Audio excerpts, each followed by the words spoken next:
రకరకాలుగా ఈ పద్ధతుల్లో దోపిడీ చేసే కార్యక్రమంలో భాగంగా దానికి రకరకాలుగా పేర్లు పెడతాడు, రకరకాలుగా దాని చుట్టూ డ్రామాలు అల్లుతాడు. విజన్ అంటాడు, సంపద సృష్టి అంటాడు.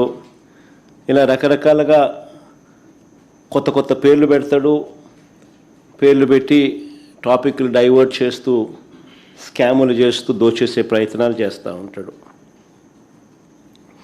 అమరావతిలో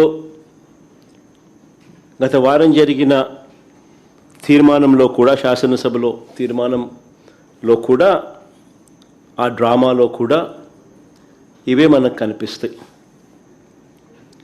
ప్రజలను పక్కదోవ పట్టించడం, ఆ పక్కదోవ పట్టించే కార్యక్రమంలో తన దోపిడీకి స్టాంప్ వేసుకోవడం,